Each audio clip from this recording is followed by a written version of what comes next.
What is going down, Sourdough Squad? You know what day it is. It is Tuesday, which means it's time to get into the tape, and we are going to break down the San Francisco 49ers offensive performance against the Seattle Seahawks. Brock Purdy started off a little slow, not the best, but he got back on track, and why we should continue to be optimistic about the rookie quarterback heading forward. And you already know the playoff matchups are set. We're vibing. Let's freaking go.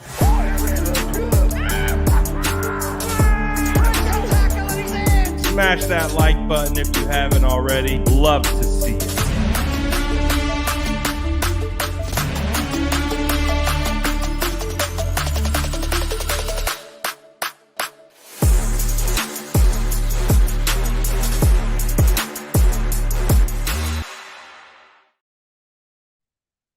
You already know the vibes. We're just on a different level because, as we know, we're gonna get into the tape, and if you're watching this back, we're gonna talk a little bit about the matchup that will be coming up at Levi's Stadium between the San Francisco 49ers and, of course, the Dallas Cowboys. So we're ready to cook. We're gonna get into the tape, I promise you. But the stage is set. The San Francisco 49ers will be playing the Dallas Cowboys Sunday. Come on down to Levi's Stadium, 3:30 Pacific Standard Time. It is going to be a movie. I promise you. So I'm very much looking forward to this matchup. We've already got Dallas fans chanting, "We want the Niners!" Like they want the Niners, they want the smoke. We got Micah Parsons tweeting up a storm already. We've got Skip Bayless tweeting up a storm. So par for the course. This will be a rematch of last year's wild card matchup. As we know, the San Francisco 49ers beat them at their home. Now they come to our home for the divisional round, and the San Francisco 49ers will face Dak Prescott, Micah Parsons, and the Dallas Cowboys. Let's go. So, how we'll do a quick poll of the chat. We'll see how the chat's feeling, and then we will get into the film breakdown. So, how are we feeling? I think a lot of people preferred the Bucks just because we played Tampa earlier this year and we took care of them, just like Dallas did in last night's matchup. But it is now the Cowboys. How are we feeling? Do we feel confident? Nervous energy? What are the vibes? Drop it in the chat. Let me see what you're feeling like against these Cowboys. And then once you drop it in the chat, walk on over and smash that like button. We'll get the algorithm juiced. That way, when we start our film session, we're out here cooking.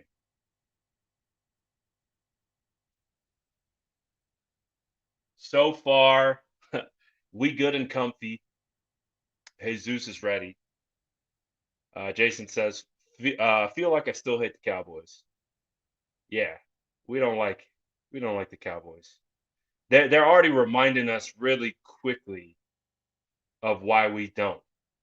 Sarah says it's going to be tough. I mean, it's going to be a good matchup. I really do believe. They have some weapons, but the San Francisco 49ers are the better team when it's all said and done. I think the 49ers, as long as we play smart football and we play our game, the San Francisco 49ers should take care of business. But as we know, any given Sunday, anything can happen. So we're ready for it all. Well, I like this one from Shauna. We hate them boys. 100%. We're going to take that same slogan that we used against Seattle, and we're going to roll it in to Dallas, because we do. And they call themselves them boys, and we hate them boys too. So this is going to be a fun matchup. Again, just revigorating one of the best rivalries in all of pro sport. You have two of the biggest brands. You have the Dallas Cowboys. We understand the Dallas Cowboys, one of the biggest brands in all of sports. San Francisco 49ers, one of the biggest brands in all of sports. Going head to head in the divisional round, that is prime time, good stuff right there. So we're loving that. We are absolutely loving that. And all that good stuff. So it looks like everyone is prepared and ready to go for that matchup and all that good stuff. So let's get ready. Let's get into the tape right now. Let's do a quick little reset just for anyone who will be watching this later, and then we will be ready to go right on the other side of this. Smash that like button if you haven't already. Love to see it.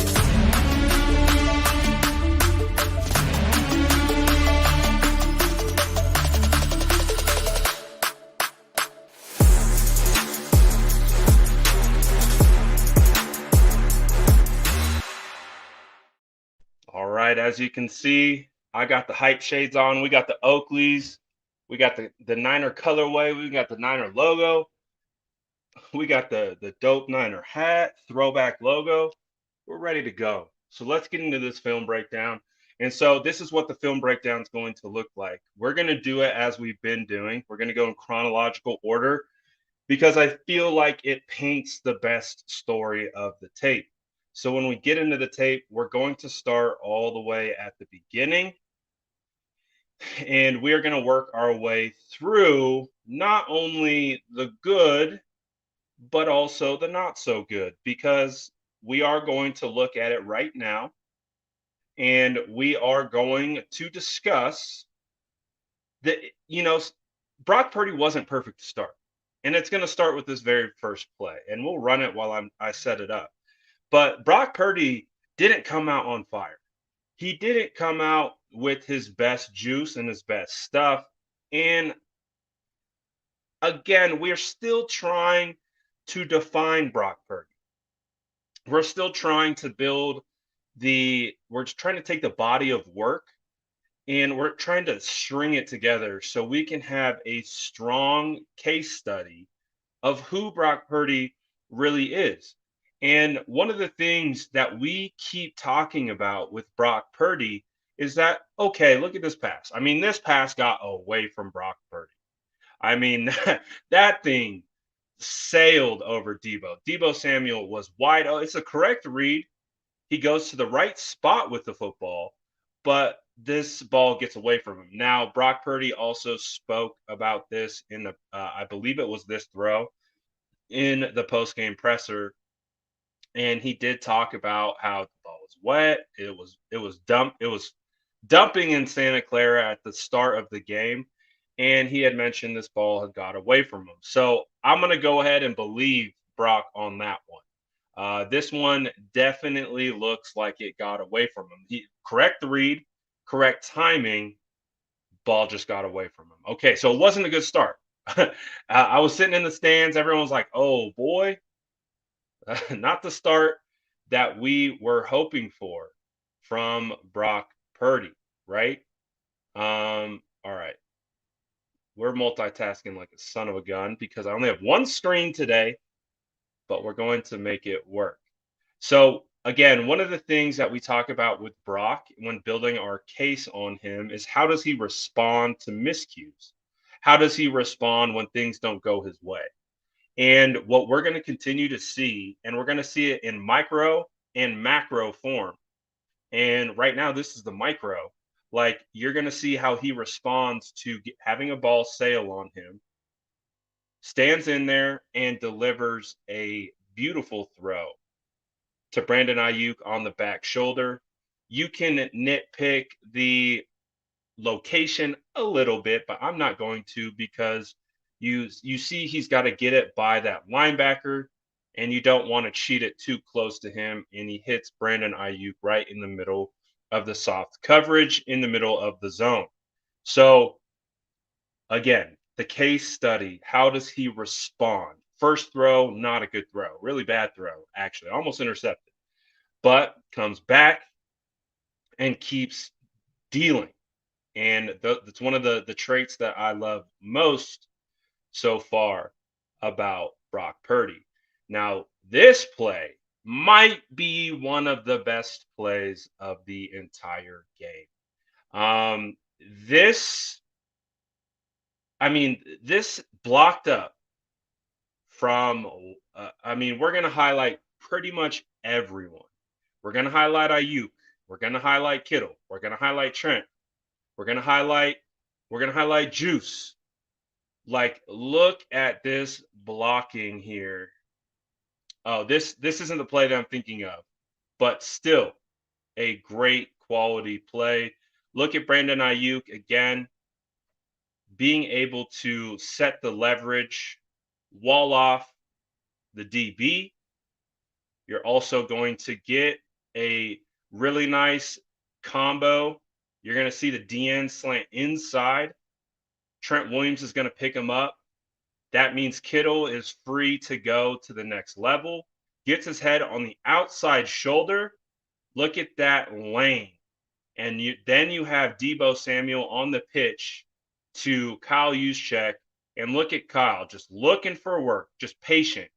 He's got his eyes peeked to the inside to see if the linebacker is going to be an immediate threat, but he stays working upfield, and that takes him to the safety coming downhill and is able to get hat on body, and Deebo Samuel runs right off the hip and does a great job. So, absolutely great play. This wasn't the one I'm thinking of. The one that I'm thinking of that is just absolutely chef's kiss is the 60-yard run to CMC, which we will definitely get into here in a moment. But we are going to get right back into the Brock Purdy, shaky start of the game. It wasn't perfect.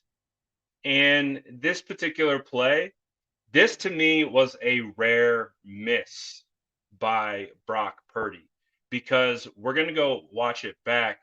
Juwan Jennings is wide open, absolutely wide open. And one of the things that I have been personally so impressed with Brock Purdy is how quick his decision-making process is.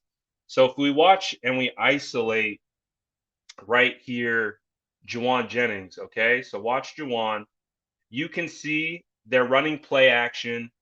They have what I believe to be a cover 3 shell, and Tariq Woolen is supposed to be responsible for that third of the field, but you can see he gets caught peeking in the backfield and he bites on play action.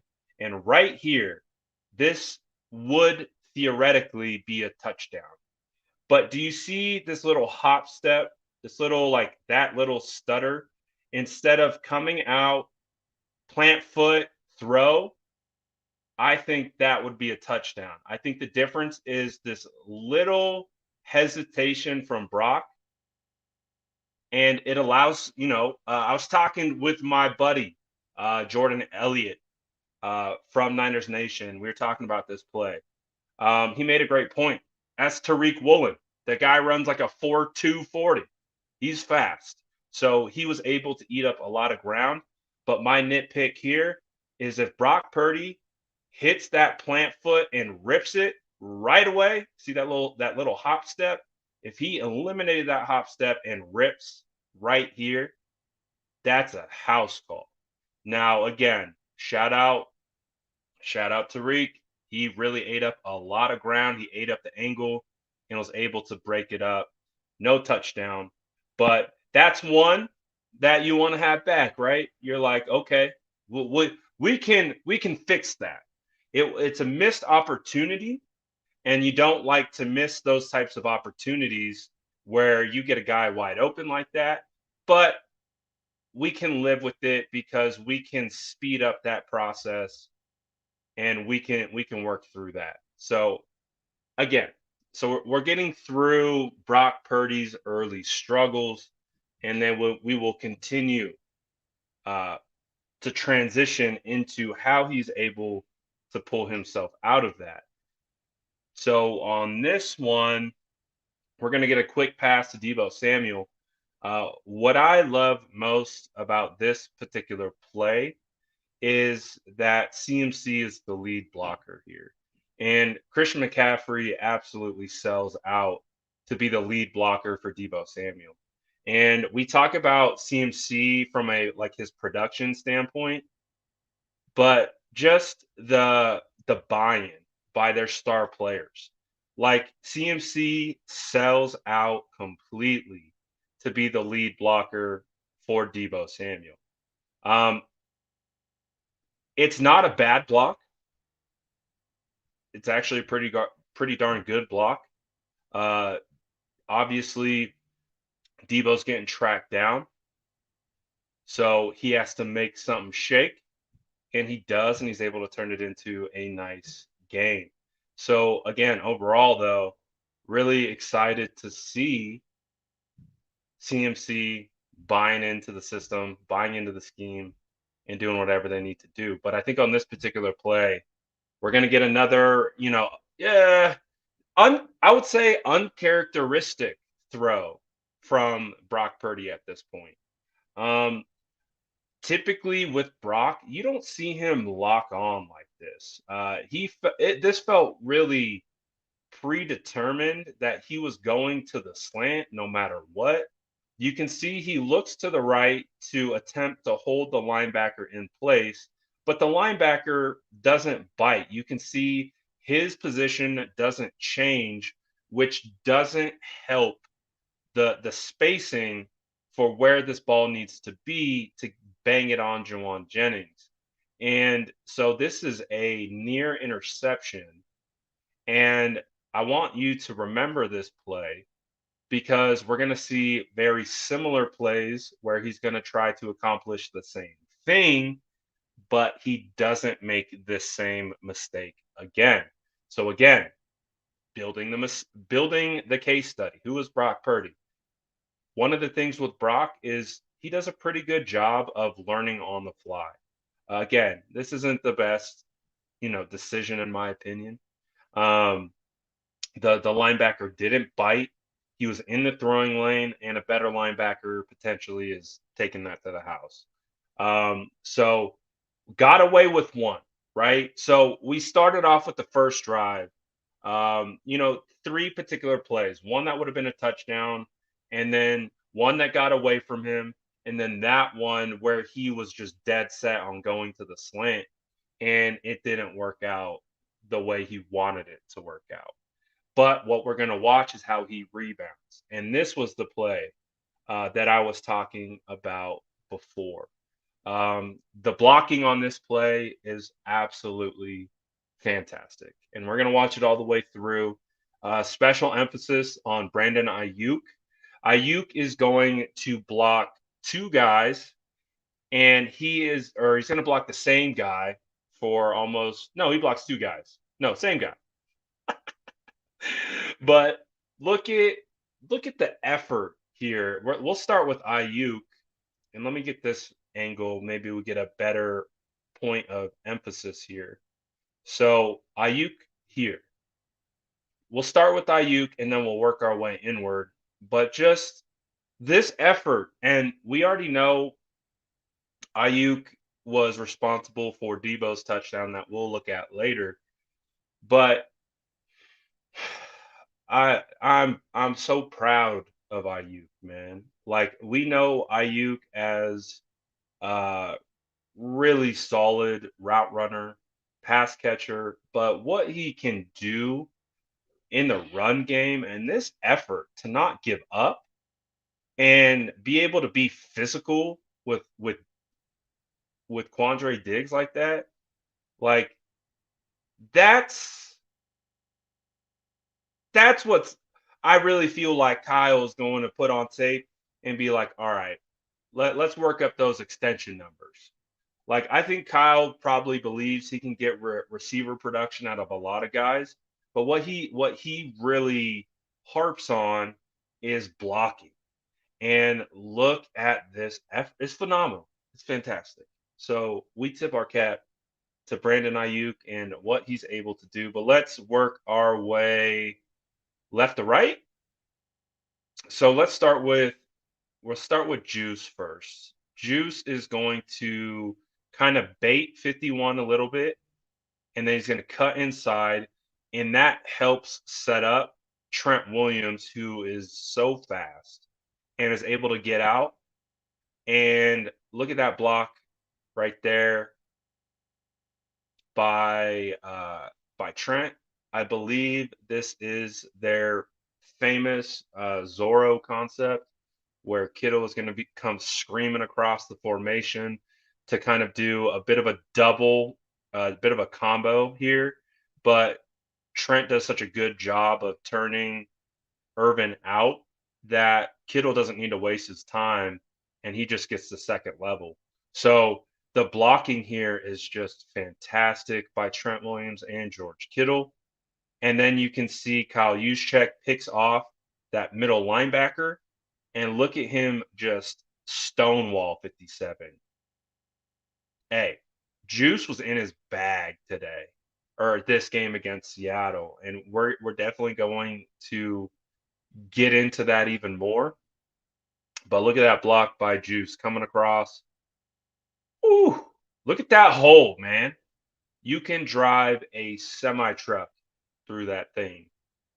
Just straight up CMC coming through like womp womp, like cooking.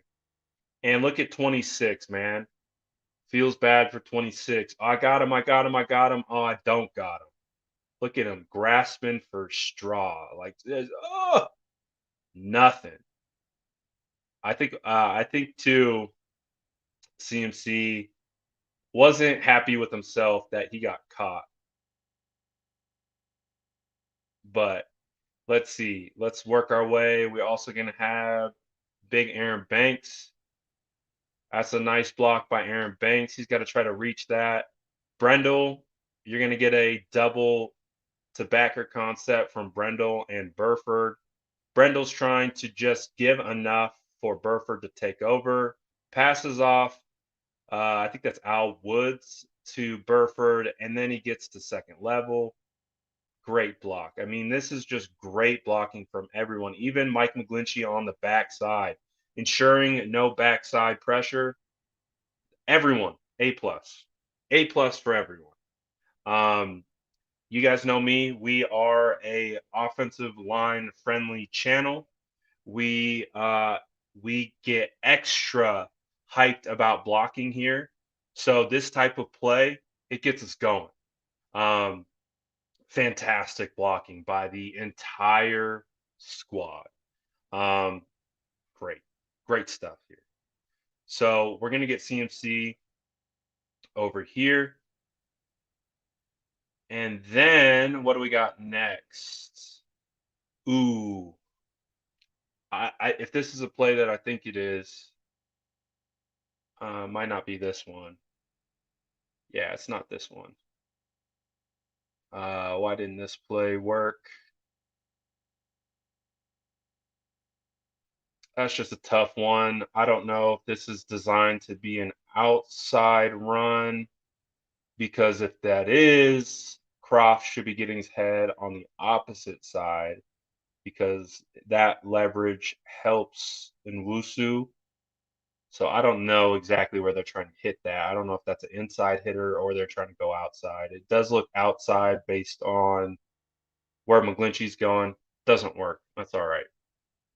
It's all right. It happens. Not everything is going to be perfect. But I think this is the play. We talked about it before. Kyle Shanahan needs a lot of credit, man. Kyle Shanahan needs all the credit in the world. Look at this play design, and we'll watch it play out, and then we'll run it back. But the way, and I believe that this is a Texas to Elijah Mitchell, and I believe it is specifically designed to go to Elijah based on the way all the routes manipulate the coverage. And you can see that based on all the route concepts, and again, I have no idea. I don't have a playbook. I'm not in these meetings. I don't know. So this is my best educated guess But if you take a look at all the routes, you've got Kittle effectively going up the seam, pulling the linebacker out the zone. You have Brandon Ayuk out the slot, threatening slant, which is going to pull the linebacker over. And you basically just have Elijah Mitchell unaccounted for. And he just either a Texas choice, whatever you want to call it, gets wide open in the middle of the field. And that's a great play, strong run from Elijah Mitchell. I just really like the way it's designed. Um, and great blocking up front. And also, if we're going to look at Brock Purdy, when we talk about Brock Purdy, he just has this natural ability to feel pressure or feel where defenders are coming from. You can see if Brock Purdy stays here and doesn't fade left, well, if he doesn't fade left, that defensive tackle has a much better shot of getting to him, but he understands where his protection is. They're sliding protection to the right, and they're more overloaded on the defensive front to the right. So he knows he's got a little bit better of an area to work with to the left. So he fades left, and then look at the little jump throw. This man does not need his feet to be perfect. He really doesn't need a whole lot to get a throw off. And I really do think that that's what makes Brock Purdy a special quarterback is he can just get it off. He has this fluidity within the pocket, senses where the pressure's coming from, and he can just flip it. I like this play. I like this play a lot. I think it's a really nice play. Looks like we got about 300 people in here. If you haven't already, you already know what to do. Smash that like button. We're going to get to our first touchdown. So every time we get to a touchdown, we're going to call for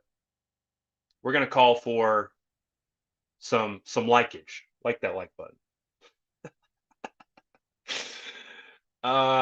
I think this one actually might have been a touchdown. So this isn't to come down on our guy, Aaron Banks. First game back after missing the season finale against the Cardinals, right? So if we highlight Banks, if you notice everyone's left foot on the offensive line, the tight ends, they're all, for the most part, going to have the same first step.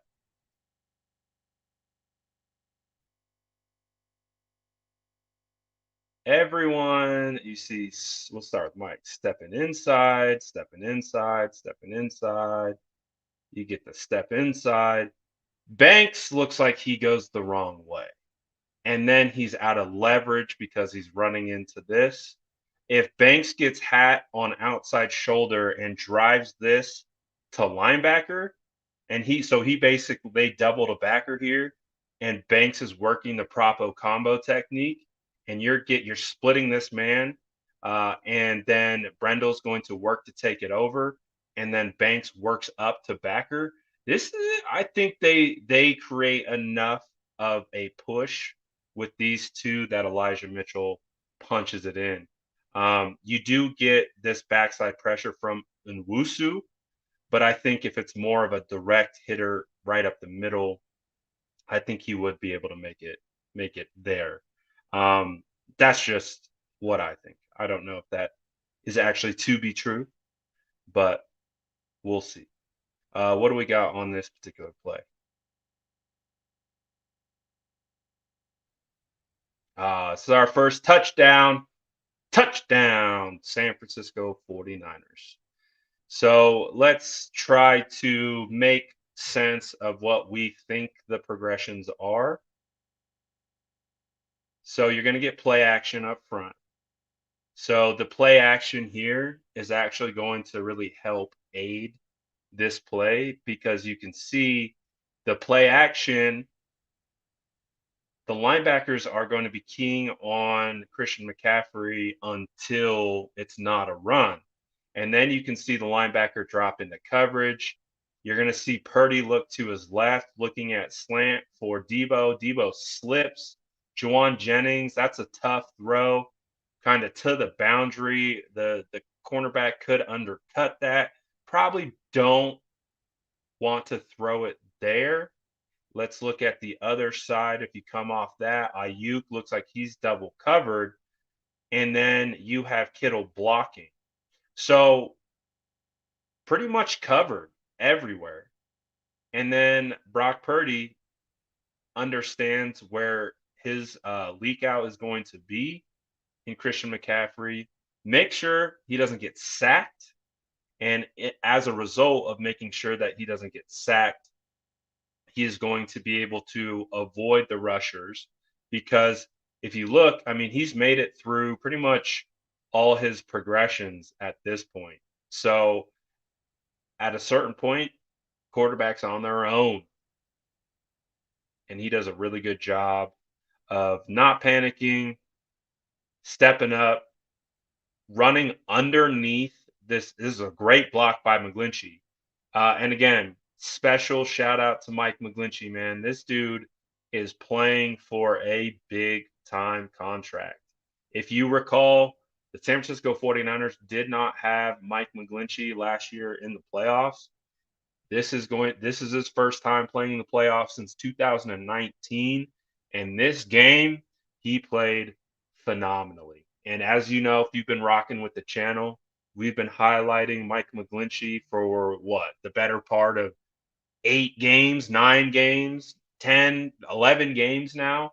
Mike McGlinchey has been playing great. So he does a really good job there of stepping in because they have run action.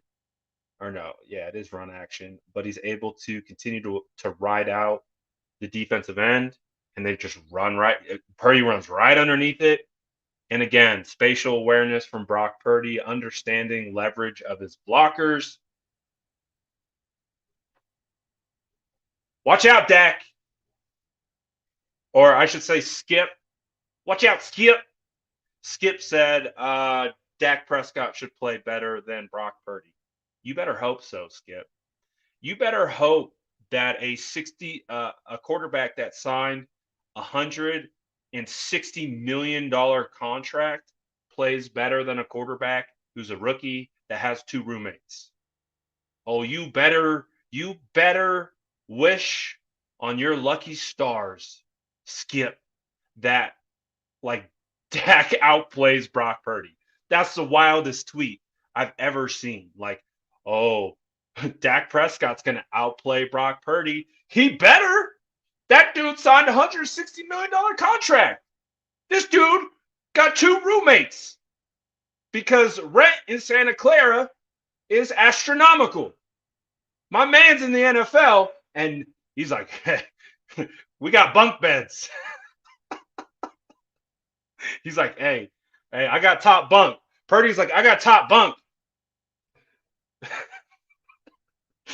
Like, what are we talking about, Skip? Skip!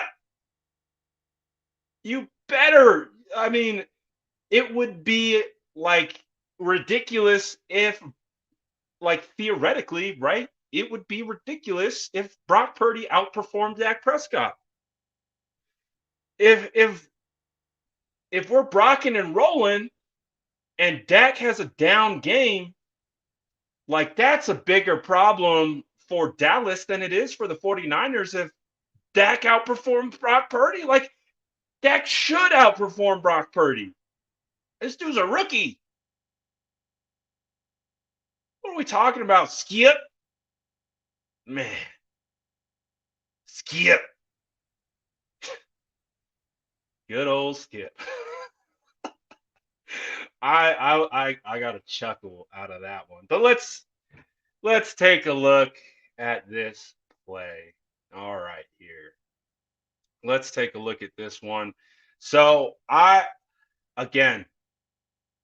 believe this particular, we're going to see this route concept a couple times. So as you guys know, I'm going to tell you to start logging things because we're going to see it later. I'm calling this cover three beater. They run this a lot. You get the clear out route at the bottom of the screen by Ray Ray, and you get this deep over route by Brandon Ayuk. So you can see, because it's cover three and based on the defensive scheme here, the clear out route can effectively take the two uh, third defenders, because you can see Diggs is bailing to make sure that he is maybe in position to, make a play on the ball if they decide to go deep. And of course, the number 30 has got to run with Ray Ray as a result. And you're going to see at the top, Brandon Ayuk. I mean, this is a pretty basic route. I saw people talking about like how Brandon Ayuk routed Tariq Woolen here. I mean, if you think that, you just don't understand the coverage, you don't understand the responsibilities of the play, and you just don't really understand football, because if you understood the concepts here, you understand that they're running cover three. You understand that the linebacker gets pulled out of position based on the play action and trying to drop back into coverage. Purdy pulls him over with his eyes, and then he goes right off the backside of him.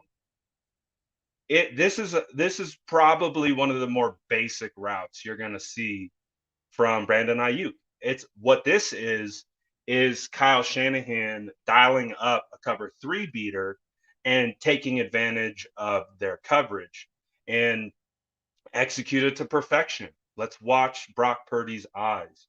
So if you watch Brock Purdy, it's going to be a play action, and they're going to sell it really well. It's going to get the linebackers to suck up. You can see them flow.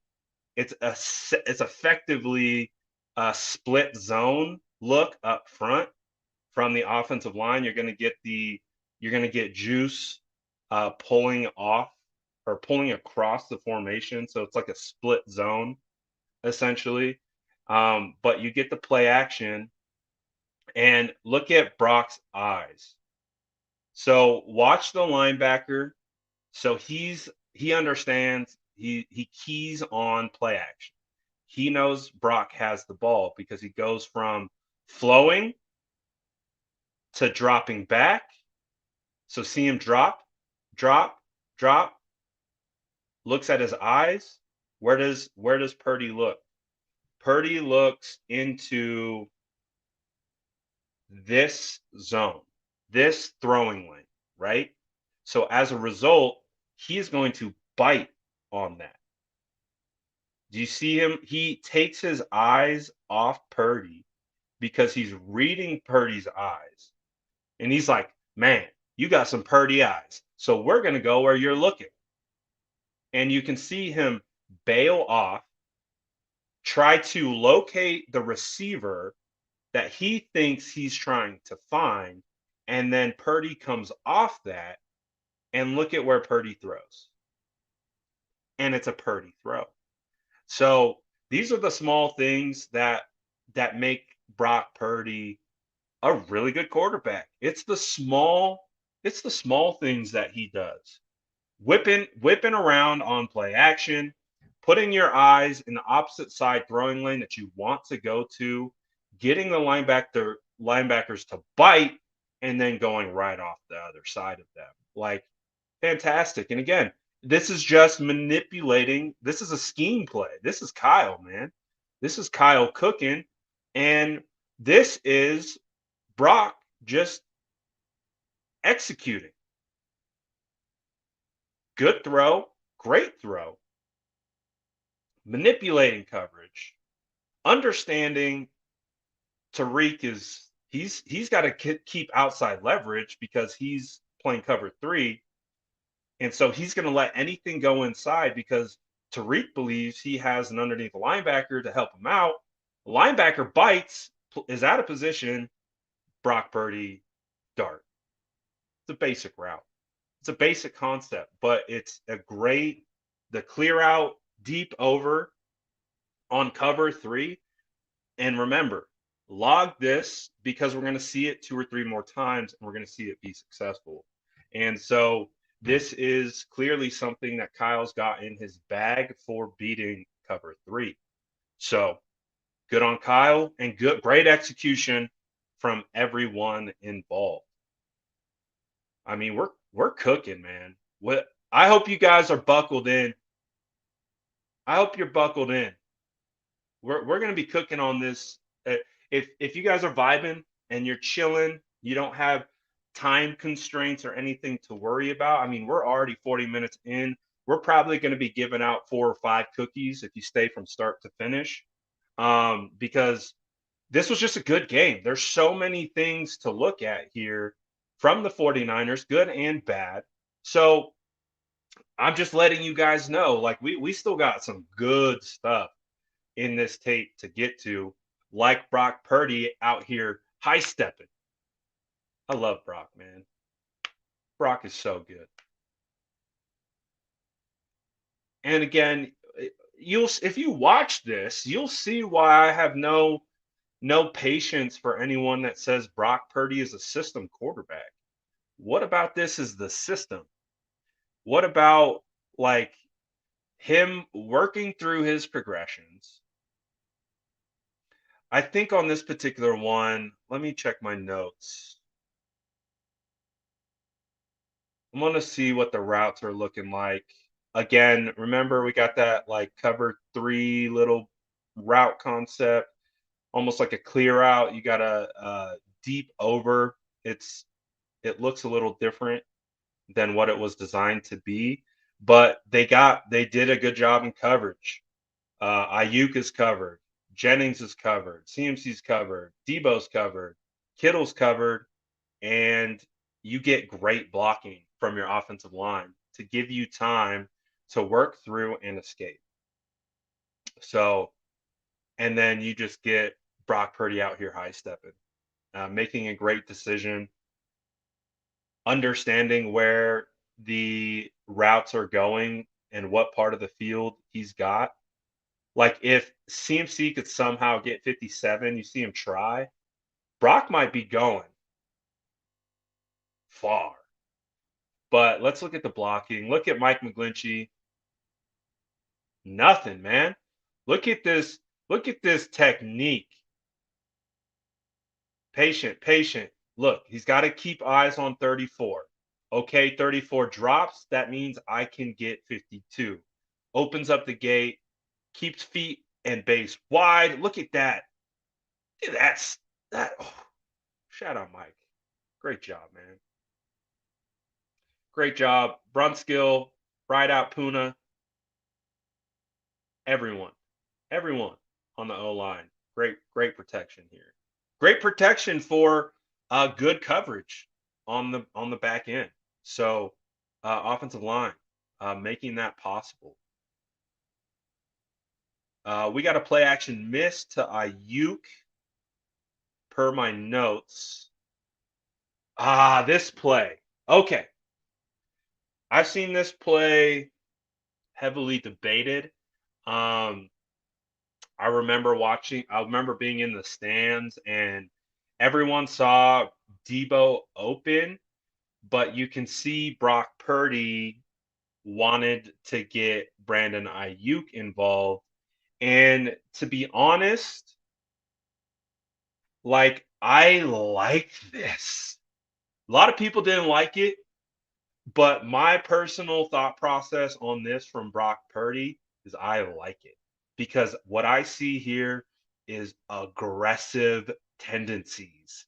This is something that, whoever the other quarterbacks were in this scheme, we didn't really see this. And if you take a look at the coverage, you're going to see Diggs bail, right? Which means Ayuk effectively is one-on-one with the entire middle field open. So I think this is a great decision by Brock.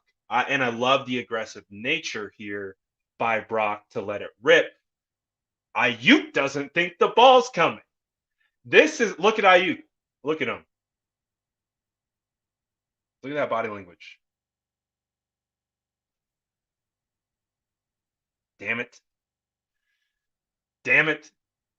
He's I wouldn't be surprised if he's so like just used to not being targeted on deep routes that he just was like like he's running almost like a clear out route, but based on the way the coverage reacted to it, Brock said, "I'm going to you, man. That's a touchdown." He put it out there. Ayuk just I don't think he thought it was going to him. I think and look at the bite on play action. Look at these linebackers, man. Look at the safeties. Look at them bite. You're gonna get Brunskill pulling. You're gonna get Juice pulling. You're gonna get play action up front sold perfectly. I mean, they bite so hard. That whoo! Keep going, BA. Keep going. You keep going. That's 6. But again, how long is that? How this is a solid 50-yard throw. And again, it's angled away from the leverage of the DB. So it would have allowed Ayuk to run away from so the ball placement was there. Uh, it was a catchable ball that you could run under. So I've seen a lot of debate. Some people didn't like the throw. I love the throw. I think the throw was fantastic.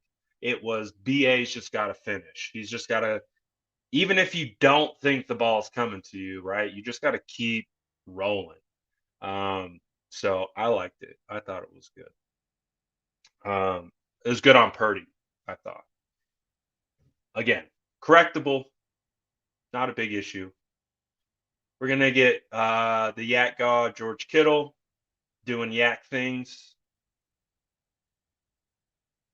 Oh, oh. Watch watch McGlinchey throw 52 through the logo. Mike is in his bag. I'm telling you guys. Mike McGlinchey is in his bag and he's gonna get the bag. Like man's just throws him through the logo. The technique. Oh, look at the kick step. That is a sexy kick step. Watch it just snap. He doesn't. He's patient. Look at the hands. So he's been working his hands really well. You get the up and over move. I don't even know what the hell you call it, where he shows and kind of baits hands and then re-engages. Shout out Mike, man. Mike's balling.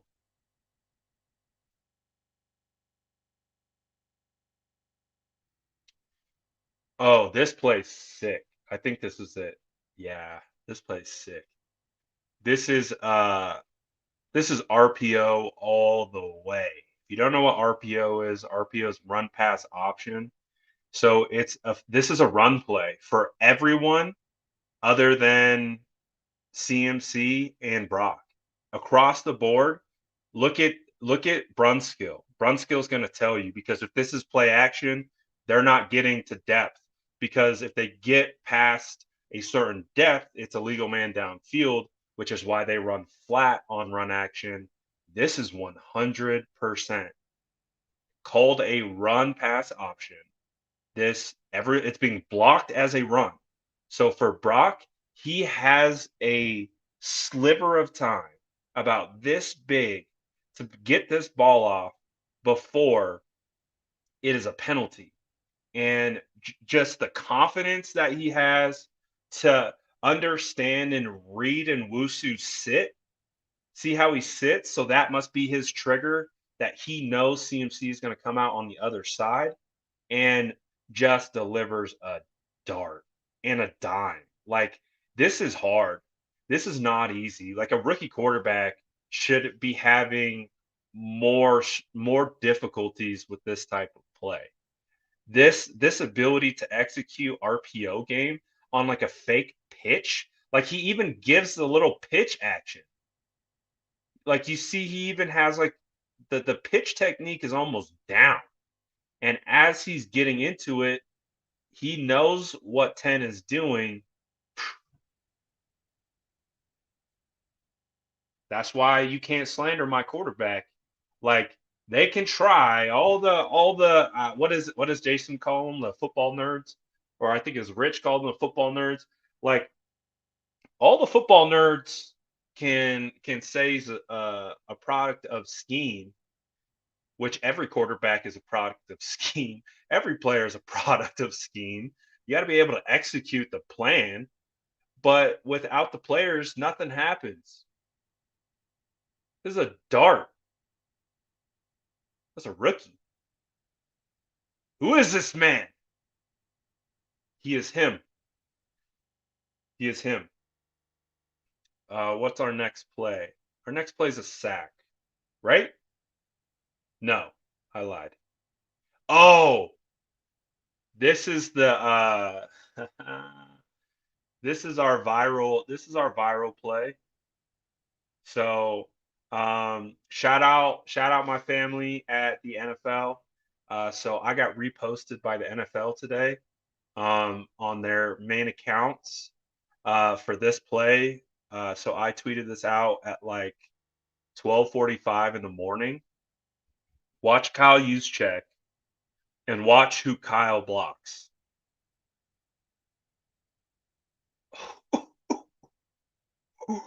Woo! I love these types of moments. Not for Trent. I feel terrible for Trent, to be 100% clear.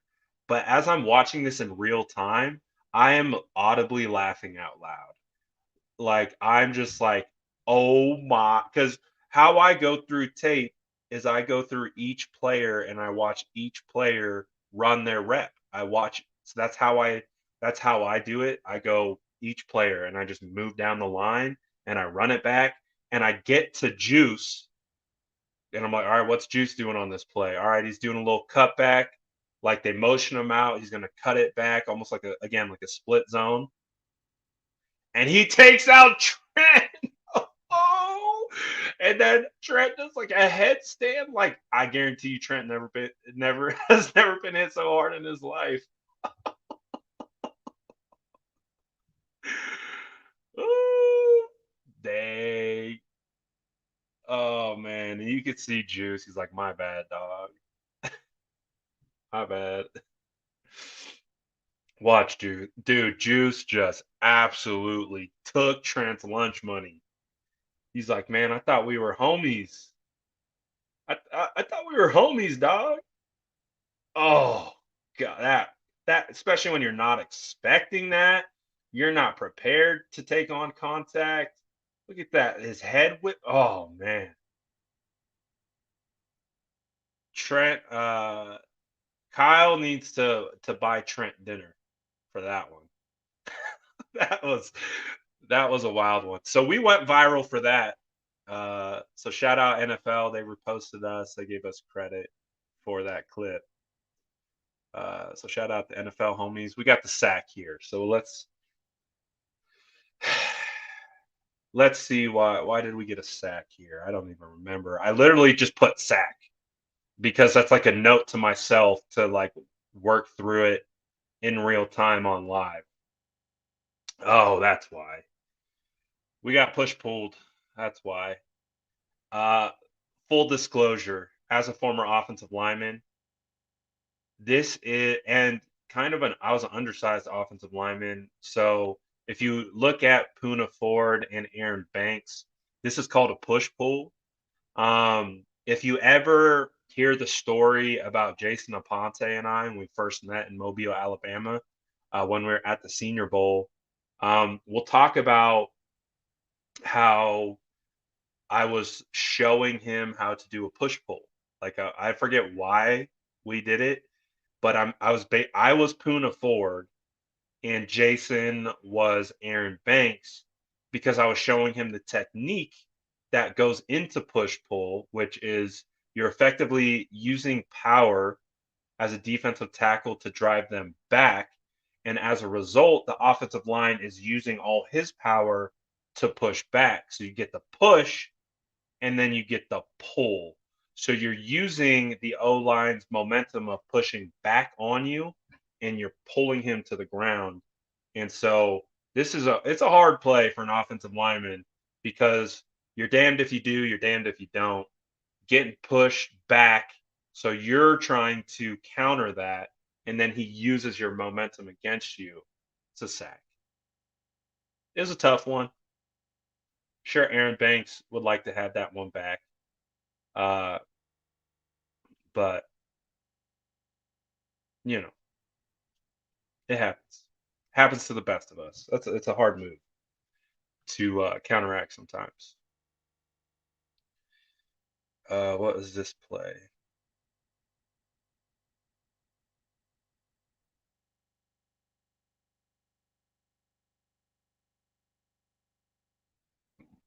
CMC just being CMC.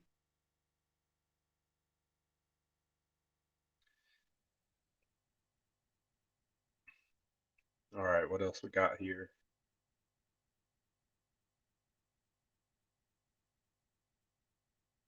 Ooh, another good Mike McGlinchey rep. So we're gonna isolate Mike against their best pass rusher in Wusu. So watch these two.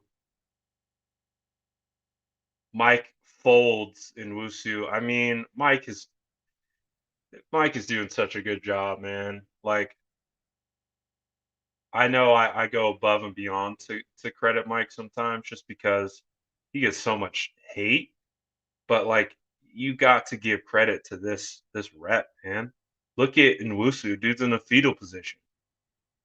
He looks like a little baby. Like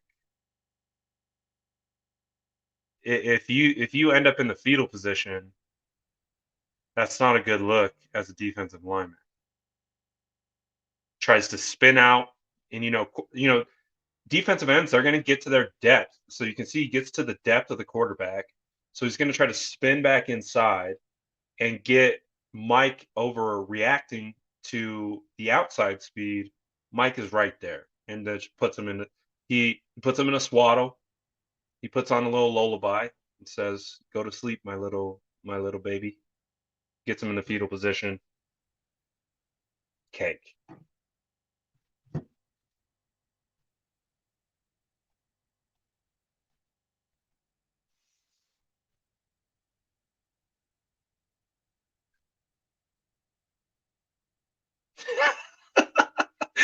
You thought I was studying tape with the VR on? Nah, we just vibing today. It's a good day. It's playoff time. 49ers out here cooking the Seahawks. And so we're vibing today. We got the Oakleys on. We're vibing. All right. We're about to hit that hour mark. And again, grab your cookies. You get your first batch of cookies if you started at the start and you've made it this far. You get first batch of cookies, handmade, homemade sourdough specials. So grab your cookies for sticking through this long. Um, we're just about the halfway point, so uh, we're still cooking. We still got some stuff to cook up. All right. Let's see here. What do we got? So this throw, not didn't love it all that much. It's a very tight window throw, kind of similar to that one that we saw in the beginning. I truly believe that Brock thought he got the linebacker out. You can see 58 kind of. I think that's the positioning that Brock wanted. It's actually, a pretty good play by the linebacker to come back and break that up. but okay, not a big deal. I think that was that a third down? Yeah, so that was 3rd and 3. The 49ers are down, all right? Doesn't hit this, all right? How does he respond, right? How does Brock respond to this? Half is coming down to the wire. How does he respond? Remember when we talked about the cover 3 beater? You get the clear out and then you get Ayuk on the crosser. Remember? Same concept. Clear out, deep crosser, cover 3 beater, and Brock executes to perfection. Fantastic. Beautiful.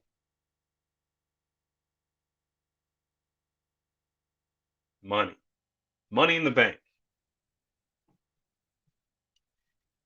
We see more deep throws from Brock than any other 49ers quarterback that we've seen in a long time. Brock is he will let this thing rip. He really does a great job.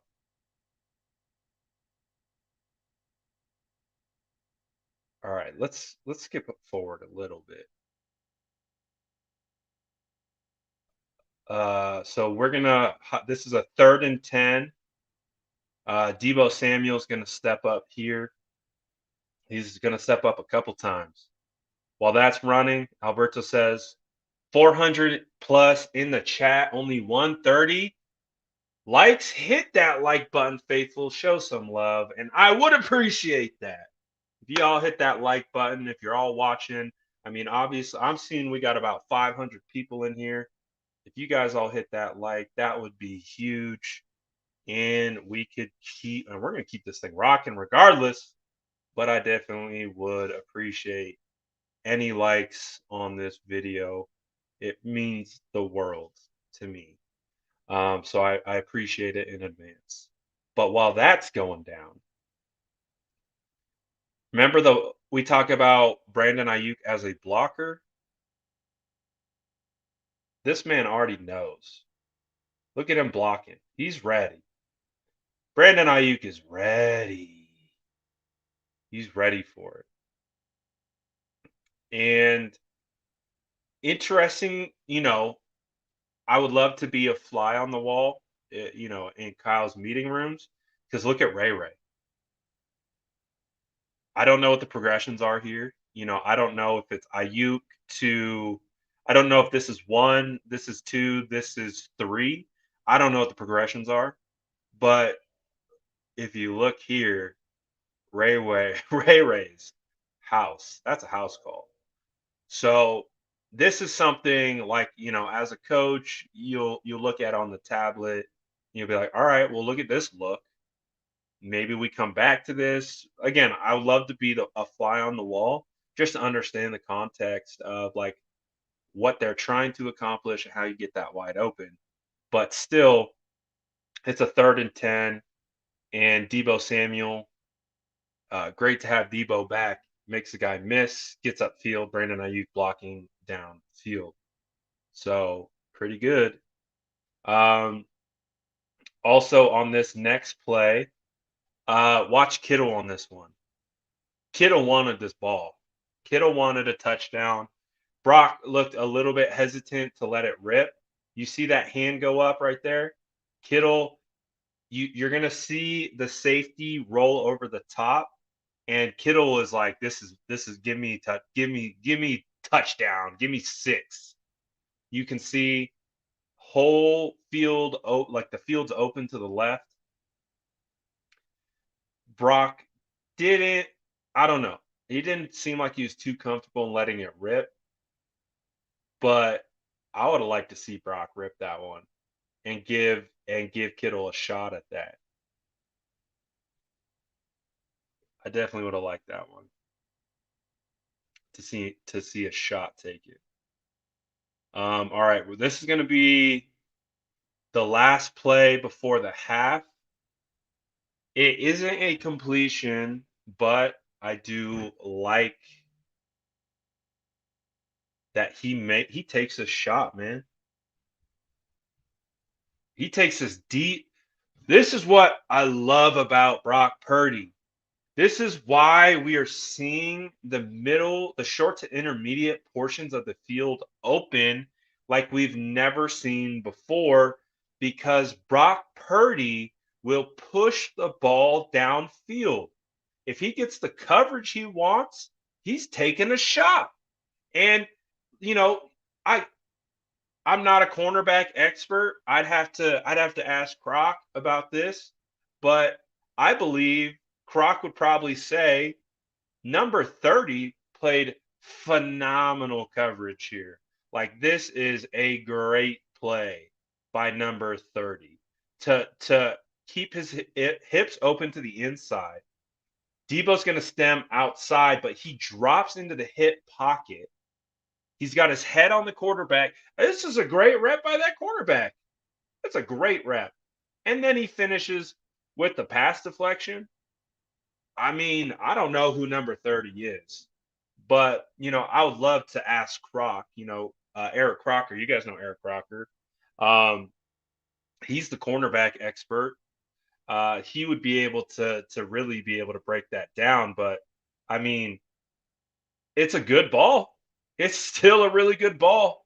Just a better play by the cornerback. So a lot of things to look at there, but I like Brock's aggressiveness, his willingness to throw it and take care of business. All right. So we've reached halftime, and this is the money drive. This is where we're going to get the leg pull, and then we're going to see the 49ers go crazy. And we're going to have some other. We saw Juice take out Trent. We're going to have Juice riding linebackers like he's a mechanical bull. We're going to have Tyler Croft riding linebackers and defensive linemen like they're mechanical bulls.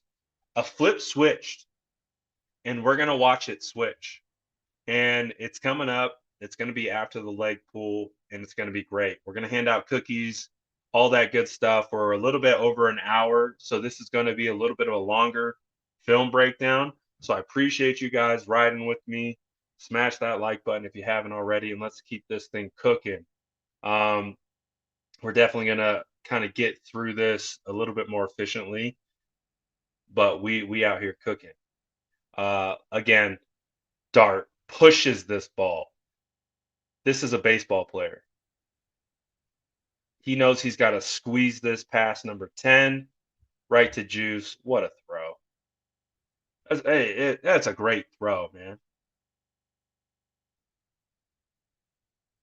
It it might not look that impressive, but you get the play action boot, pushes it right past him. Beautiful. All right, let's cook. All right, we're going to, I think this is not this one. All right, we're going to get another cover 3 beater. Not this one. This one? I think it's this one. Nope, not this one. I lied. This one.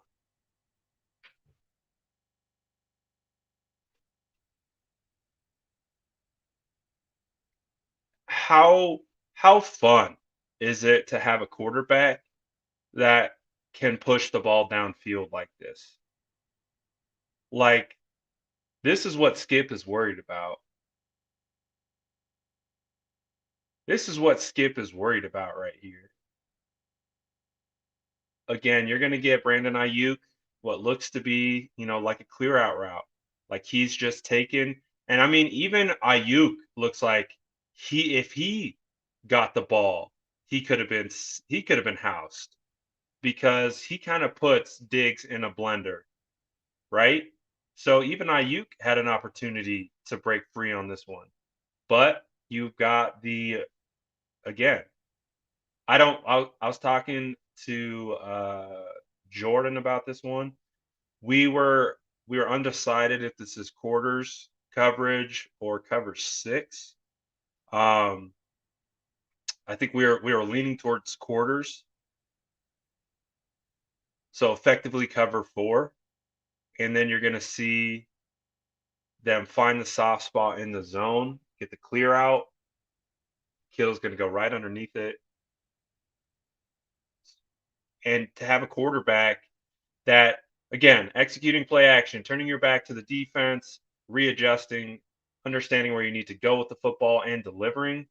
This is pitching. This is becoming normal. This wasn't normal for us 49er fans. Like, having a quarterback push the ball downfield like this is not normal for us. So when we see Brock doing this is why we're excited. This is why we get hyped up, because we're like, this is what the offense should look like. This is what it should look like. And also, look at Mike again. Look at that leverage. Look at that. Look at that back. This is doorstop. Great job by Mike. Cooking. All right, we are getting close. We are very close. We have arrived to the game-changing play.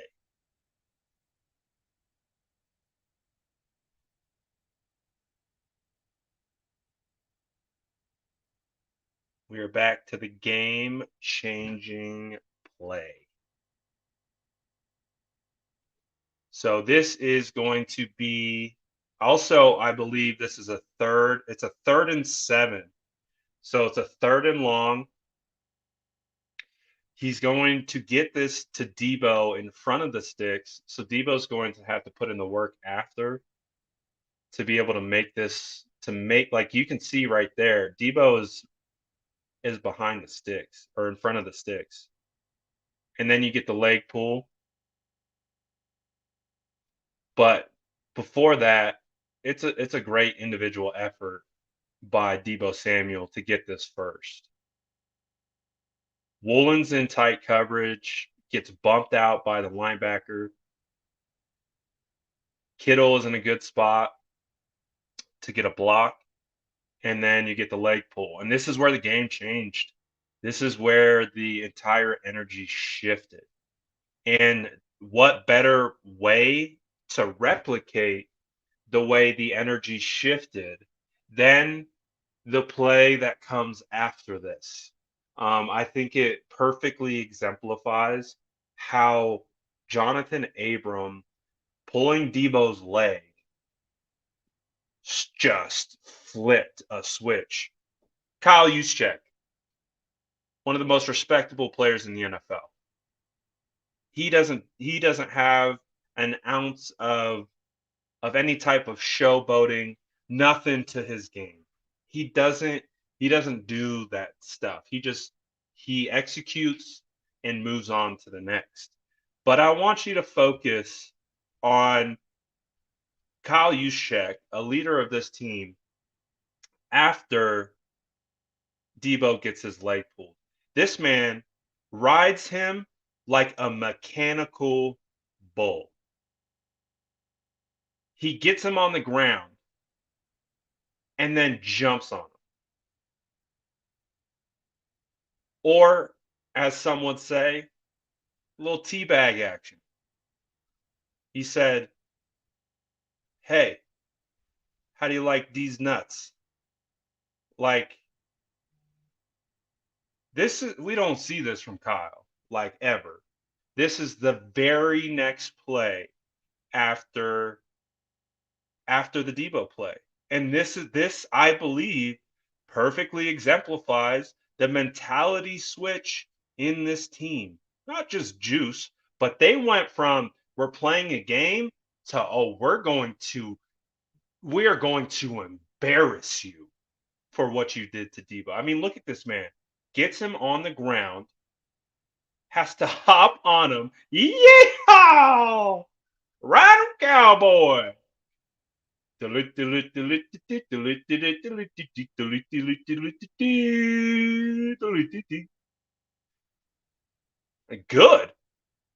Good. Excellent. We don't promote dirty play. We don't promote that type of stuff, but get cooked. Don't you dare touch Debo. Don't you dare. And if you dare, we'll dare to taste these nuts on the back of your neck because you disrespect us, we disrespect you.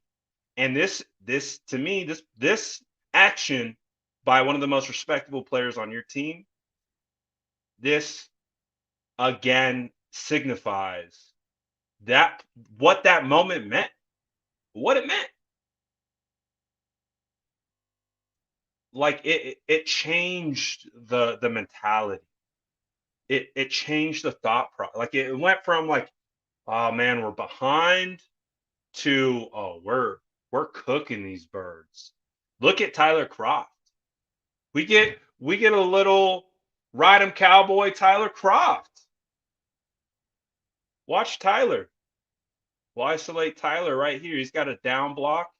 Watch what Tyler does.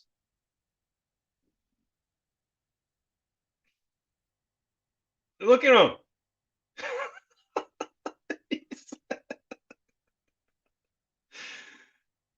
Hey, shout out the boys, man. Look at hop on his back.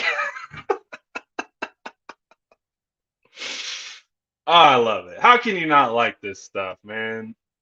How can this? I love football, bro. Like I love football. Like I love this stuff. Like I love the trench, like the trench stuff. Like all the small stuff that goes on that like you we might miss on the broadcast, but like this is football, man. Like this is like they're pissed, they're angry, they want revenge. They're out for blood. You know what I'm saying? And this should have been a touchdown. How is this not a touchdown? I don't know. Am I tripping? I didn't. I was at the game, so I didn't know if they had like a sideline angle, but this to me looks like a touchdown. Like look at where he is. Look at like that looks like a touchdown to me. But again, I don't have the sideline angle, so I don't know. But that felt like they got cheated. They cheated TMC out of a touchdown on that one. That's what it looks like to me. I mean, Boye Mafe is like half in the end zone. I don't know. That looked like a touchdown to me. But what did it do? Hey, let's pad the stats with BCB. BCB gets the go-ahead sneak for 6. And again, this is where the game changed. This is where the game changed, and we're gonna have a series where the 49ers scored. They had 3 plays and they scored on 3 consecutive plays. So this is just where everything just turned up. Like they turned up after this. Again, why that Debo Samuel play was uh such a galvanizing play for the 49ers.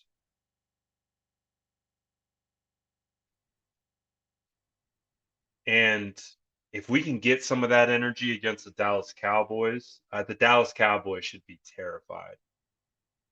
They should be absolutely terrified. If we get Black Air Force energy from the San Francisco 49er team, they better be terrified because they're coming.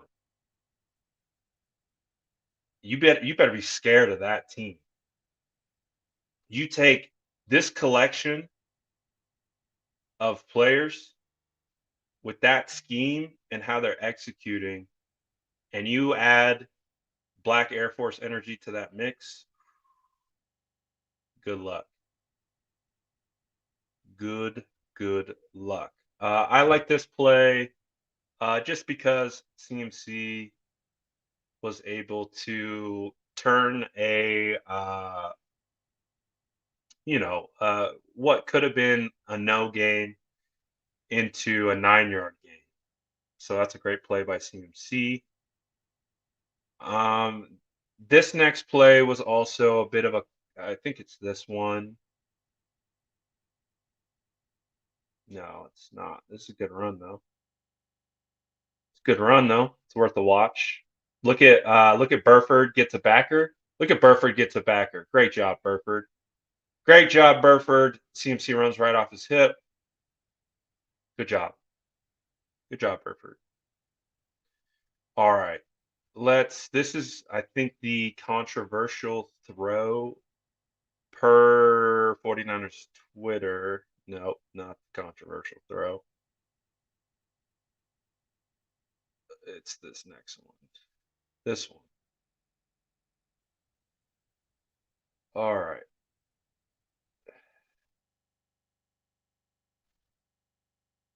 Did Jason kick that Chiefs fan out? If he did, thank you.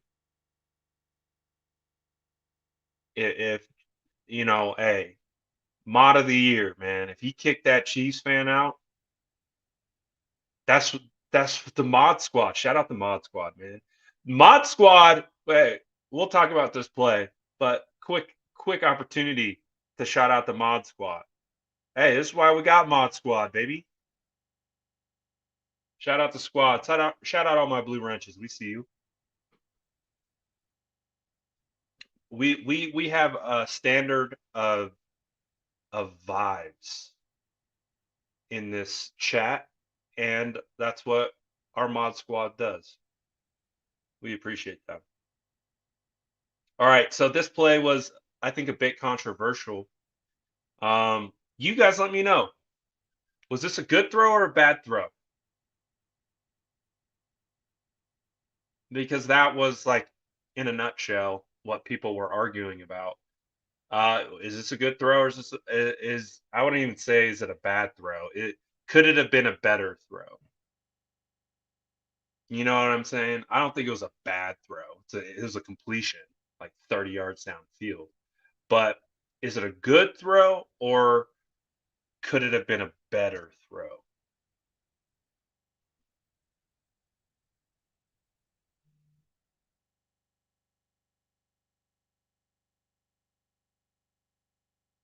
So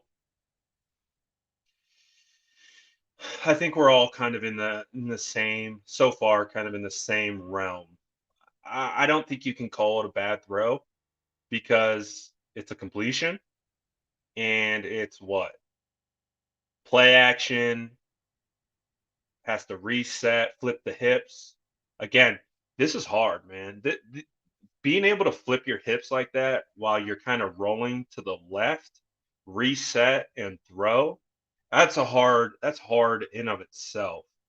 To then be able to launch it, what? That's about a solid what? 10, 20, 35 yard, 38 yard throw. So I think I think part of the context is that it's still good, but I do think you could improve on the ball placement. I will again. We gotta if we have to nitpick it because again, look at Jawan and look at how open he is. If you get this ball where he doesn't have to angle inside, it's probably a walk-in touchdown. So that's the only nitpick here. It's a great individual effort by Juwan Jennings to go and get the ball. The only nitpick here is that if you could keep pushing this up the sideline and keep Juwan on that path up instead of coming back, that's probably a walk-in touchdown. But we're nitpicking. It's a good operation. It's the right read. It's a completed pass. So that's how I view it. I think it's a good throw. I think it could have been a better throw. A better throw is a touchdown, but a good throw is still 35 yards. And shout out to Juwan Jennings for making a great play on.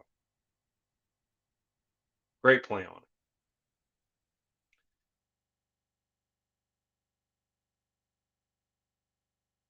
And I think someone talked about, I think what it is. It's not even ball placement. It was slightly underthrown, a little bit more juice, and Jennings runs straight to catch. It's a touchdown. Well, I hear you.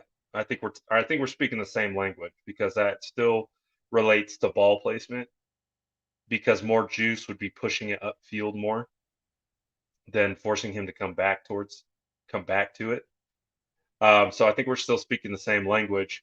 You can see he kind of fades off of it. See the fade and kind of trips. I think if he is able to, I think he was just. We looked at the first play where he kind of was late to Jawan, and I think with this one he didn't want to miss it. Is a very similar look. I don't think he wanted to miss it.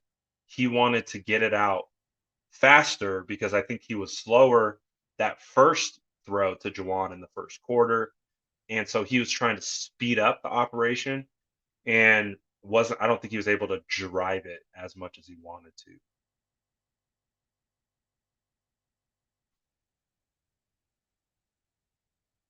But still, good completion. And this one I thought Brock had we had Brock look at Brock try to do the underhand throw. Do you think do you think the NFL would have went crazy if he completed this underhand throw? I at first thought this was a throwaway, and then I I think he really was trying to complete it as an underhand throw. Because look at where Mitchell is. Mitchell has blockers and green grass. So I really do think Purdy is trying to underarm this to Mitchell and then watch Purdy's expression. Purdy's expression tells me that he was trying to complete that pass. Underarm. If he would have did that, do you think the NFL would have went crazy? Start calling him Mini Mahomes?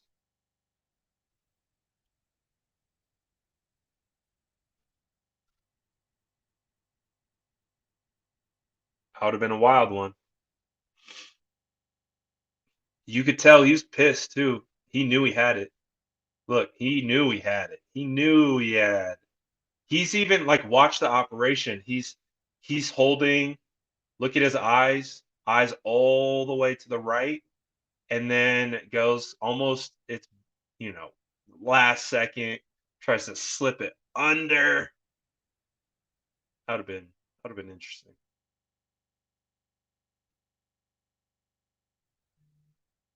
Okay, now we're going to get our 3 consecutive scoring plays in a row. Before we do that, before we get into our 3 consecutive scoring plays, we're getting into the juicy part, and we're getting close to the end. But we're getting into it gets real juicy at the end.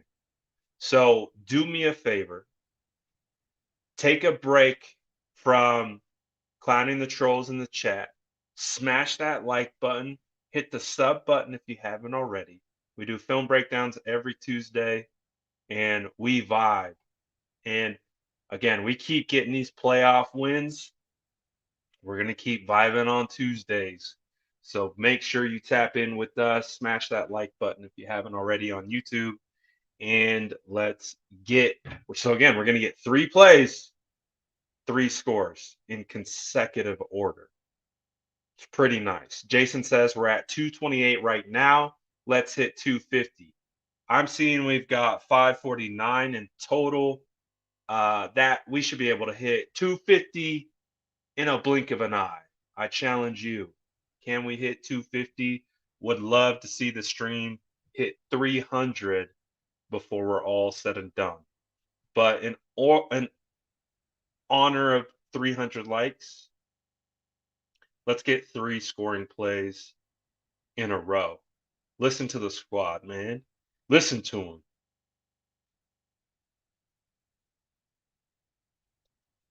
All right, look at Brock. Look at Brock's 30, man. Sturdy Purdy.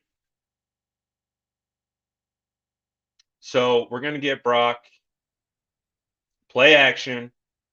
So I actually think Brock got himself in a little bit of trouble here.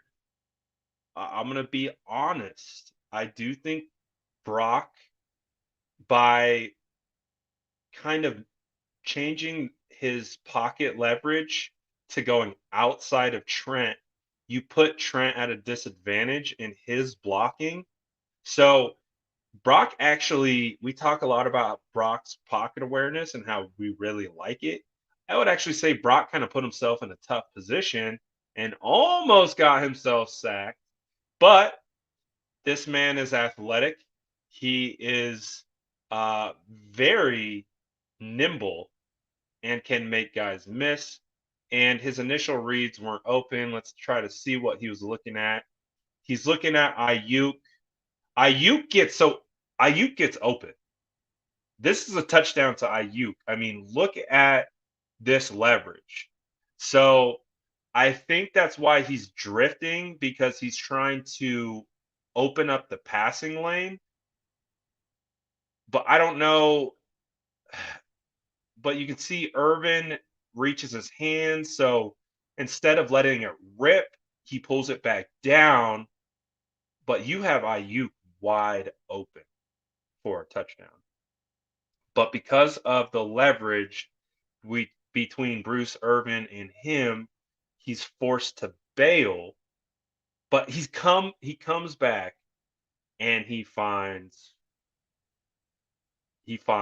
Mitchell for the touchdown. So I believe Ayuk was the primary and he was open. But because you got this pressure element, it forced Purdy to bail. And again, focus on Ayuk. He's going to try to win to the inside and is going to cook. I think that's Tariq Woolen. So he cooks Tariq Woolen basically to the ground.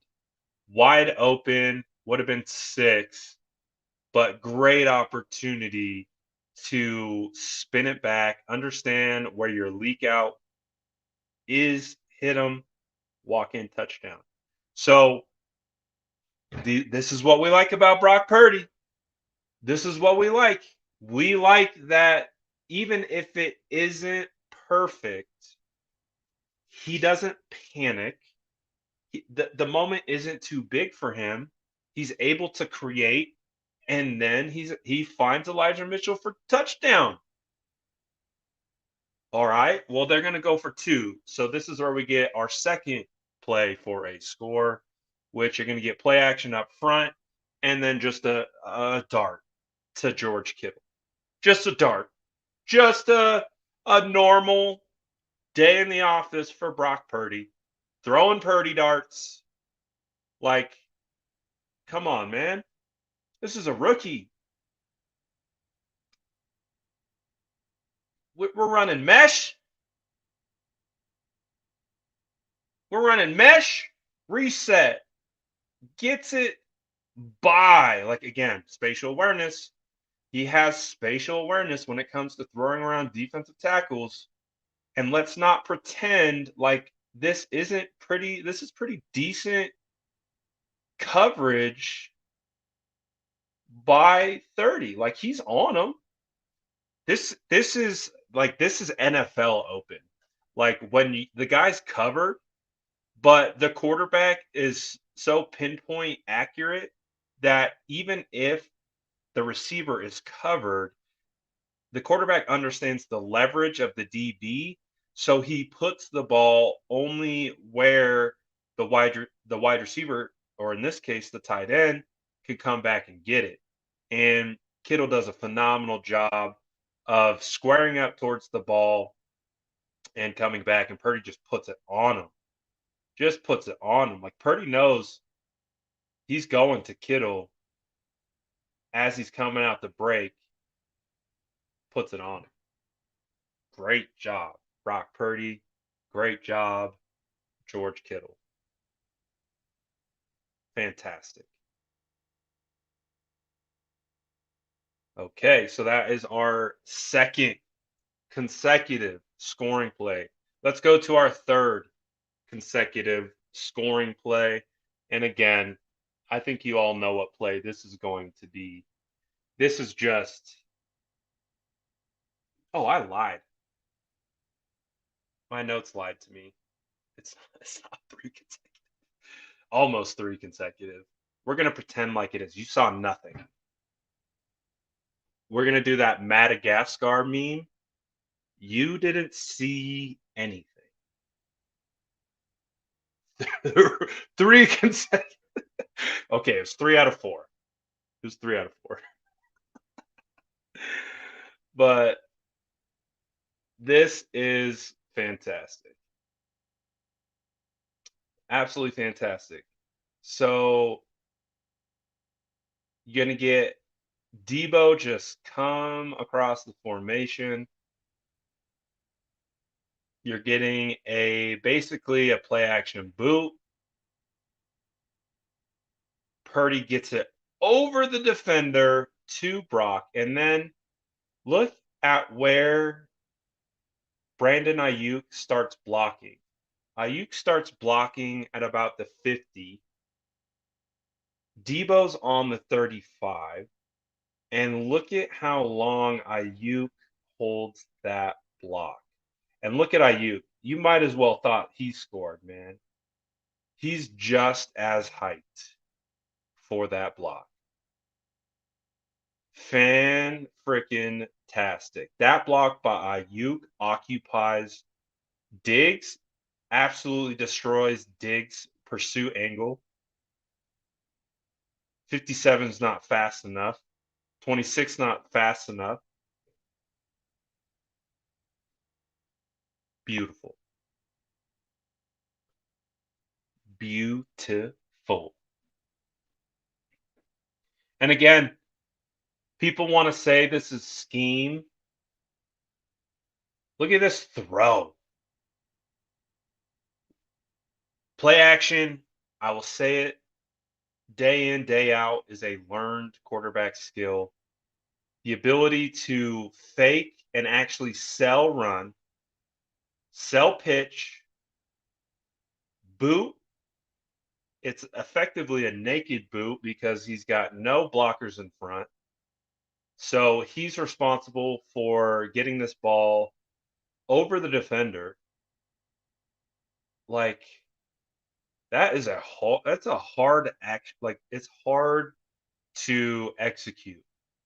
He makes it look easy.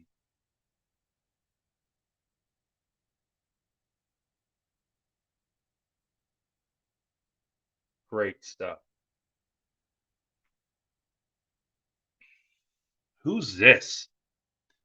What are Chiefs fans doing here? What are you doing?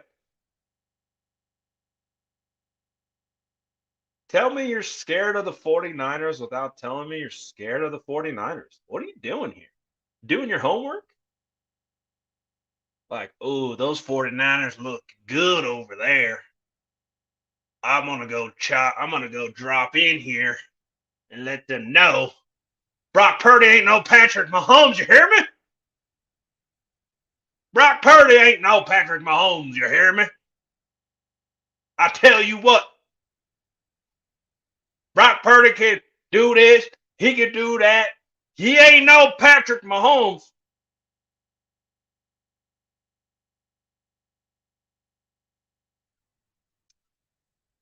Why are you here?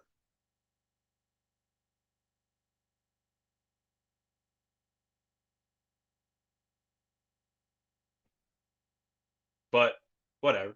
Enjoy. Sit down, relax, and watch the team that you're most afraid of to face in the Super Bowl. Because honestly, because we do have Chiefs fans and we're getting to that point, like this team is different with Brock Purdy than it is with Jimmy Garoppolo. And that should make you terrified that if you have to play the San Francisco 49ers in the Super Bowl with Brock Purdy, you don't know what that is. Like you think you know because you played the Super Bowl, right? 2019. Okay. Or what was it? Week 7? Oh, we scraped you week 7. You don't know what this team is. This team is different with Brock Purdy. You're not running 3 end arounds to Mecole Hardman for 3 touchdowns. That is never happening again. You guys used it too soon. You used it too soon. How can I tell you you used it too soon? Because other teams tried to do it to us. After Mecole went for 3 tuggies on end arounds, the other teams tried to do it. And D'Amico said, no, that's never happened to us ever again. And after 2 weeks of defenses trying to do that or other teams trying to do that to us and it not working, they gave up on it because they figured it out, they keyed on it, and they weren't going to allow that to happen again.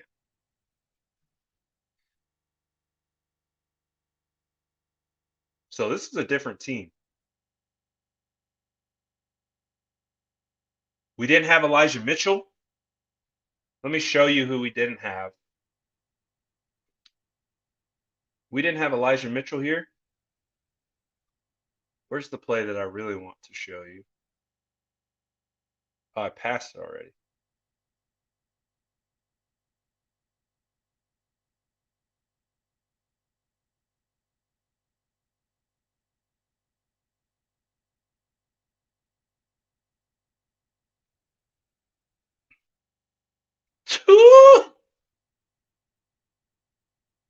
Get cooked. You guys aren't Chiefs aren't ready for thunder and lightning.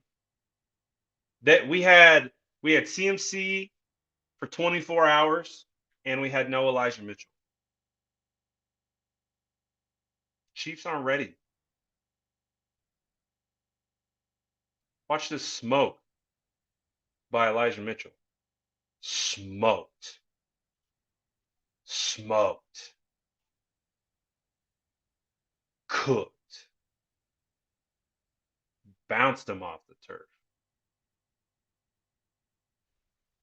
So we're going to end this.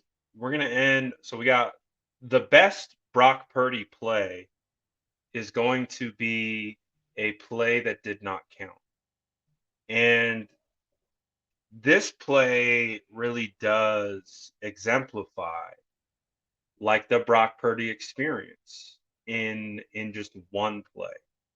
And it's a great play to end on. And it's a great play also to just understand why this team with Brock Purdy at the helm is different. Like the Chiefs fan in here. Like he doesn't know what this looks like. They don't know what a 49ers offense looks like with this guy. Like this was the best play.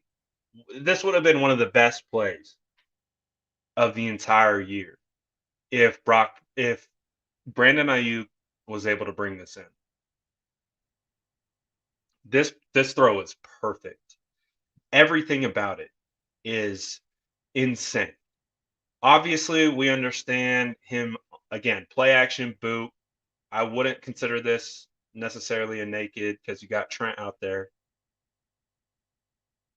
He makes him miss, runs opposite side. One, again, This is the difference with Brock Purdy. He understands how to manipulate defenders. So he's able to start to float backwards, show throw. The pump fake takes the defender from barreling down on him to trying to block the pass. So you see that? If Brock Purdy doesn't pump, 95 is just he's trying to tackle him, right? Like it because he's not ready to throw it right there. So he pumps him out the way, comes back, resets as he's about to get rocked.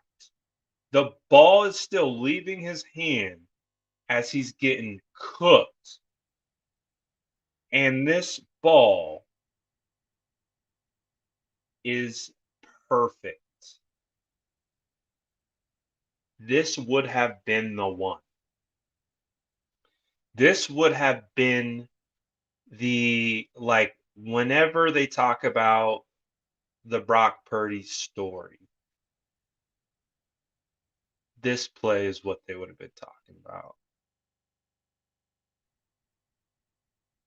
The NFL and people who aren't giving Purdy his credit because he was the last pick in the NFL draft, and they think this is a fluke, and they think this is random. It's circumstantial because of the talent around him, because of the scheme. Please tell me what about this play is scheme related. Please tell me about this play that is skill related. This is all Brock. There's no one else. This is all Brock. And this would have been one of the greatest. This would have been his best play of the year. And it would have been one of the best plays of the entire NFL year. And it has nothing to do with Kyle Shanahan, has nothing to do with, I mean, Ayuk dropped it. Like, it has nothing to do with skill positions, has nothing to do with blocking. This is a broken play. It's broken right there. Right there, it's broken. They're out of structure. This is backyard football. That's what this is. This is all on Brock. Beautiful. Beautiful. I mean, I was so hyped in real time. I thought that Ayuk caught it, and like in real time, like what was going through my head is that this is one of the greatest plays I've ever seen. And I wish he got it. I wish he got it. But shout out to everyone who vibed. It looks like we're now shifting gears from film. Who are we cooking in the chat? Who's getting cooked? The chat has been active today. The chat has been extremely active. All right, who do we got? Who are we cooking today? Oh, this is who we're cooking. This is who we're cooking, huh? We're cooking Xavier.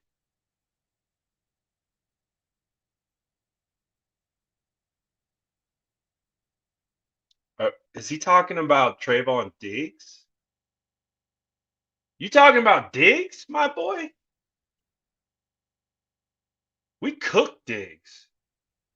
Diggs does not match up well against the San Francisco 49ers. I'll tell you that straight up right here. He's not physical. Juwan Jennings sunned him last year in the wild card round. Brandon Ayuk snatched his ankles multiple times. You can't be talking about Diggs. The cooked one? Brandon Ayuk turned that boy into burnt toast. And that's your champion. Who else? Micah Parsons? Oh yeah, the Micah Parsons that got sealed by Brandon Ayuk and had to throw a punch at Brandon Ayuk because he got bullied by a wide receiver. We haven't faced a team like you. We played you last year, my boy. What was different? You still had Zeke. You still had Pollard. You still had Dak. You still had CD. You still had Noah Brown. You still had Dalton Schultz. You still had what's different? You still had Micah. You still had Leighton Vander Esch. You still had DeMarcus Lawrence. You still had Javon Curse. You still had Trayvon Diggs. What is different? You wear different teams? How do you wear different teams? You wear them like a dress? How do you wear a different? What does that even mean?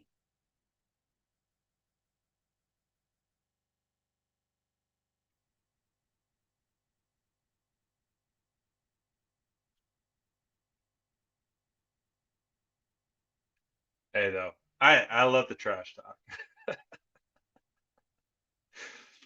I do love the trash talk. I think that's one of the things that like picked up instantly is there are some teams that have like legendary trash talk that with the 49ers, I would say Rams are up there. The Cowboys, I don't like the Cowboys, not one bit, but oh boy, breaking news. The Titans have a new general manager, Rand Carthon. So the San Francisco 49ers, former player, pro personnel director, Rand Carthon is officially the Titans' new general manager. So there we go. The 49ers have got the first front office guy poached, and it is Rand Carthon. I actually got a video of him pregame last week. But there is the first piece to fall. Rand Carthon, the new Titans general manager, and I wish I could find the image so I could make a post. Okay, that'll do this. Zoom. Good for him, though. You can't be mad at it. Can't be mad at it.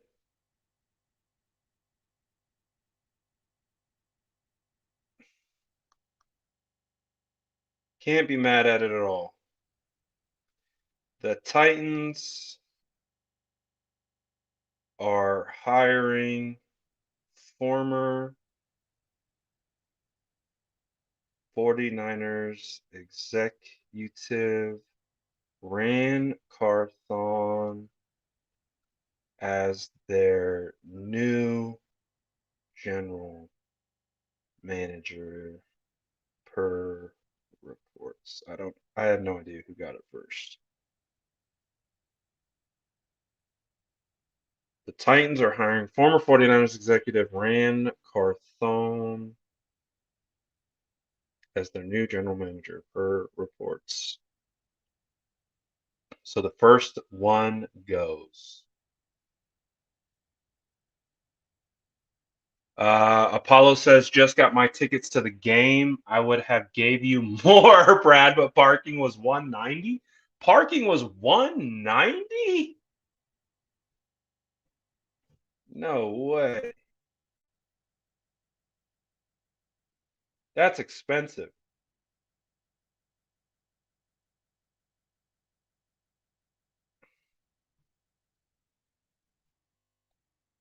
That is very, very expensive.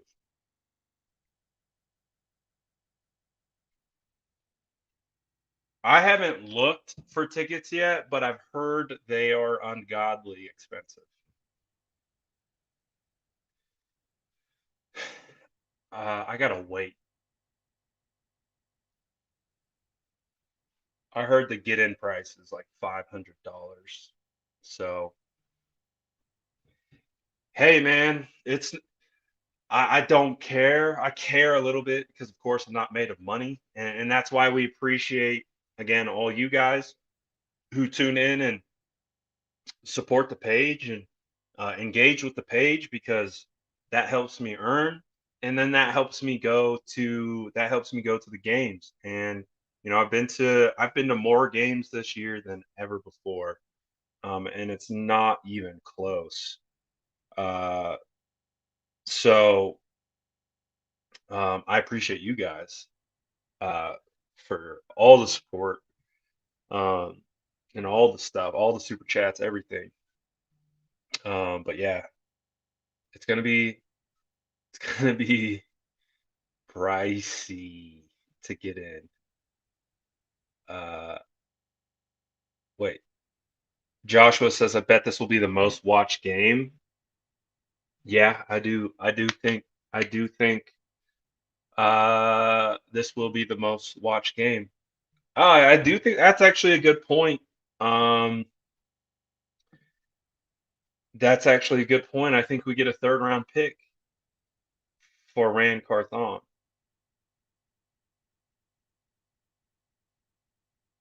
because of the inclusion initiative that they have. Uh, yeah, I think we get two of them. Yeah. Oh my gosh. See, I think that's part of it too. Like, if D'Amico gets a head coaching job, they're going to get more third round picks. Like, that's crazy.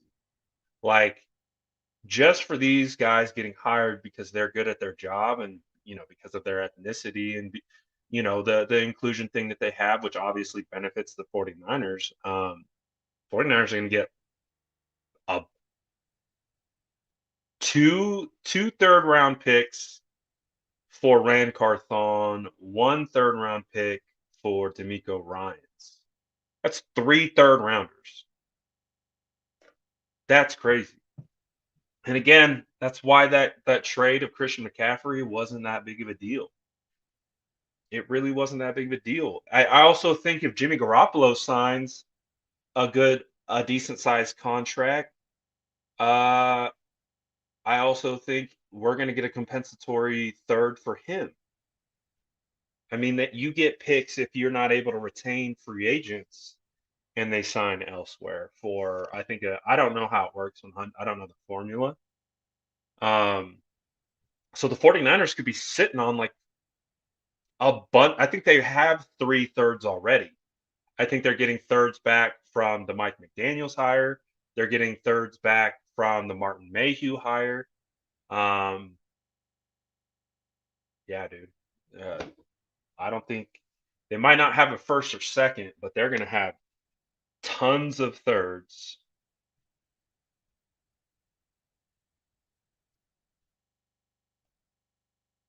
That's crazy.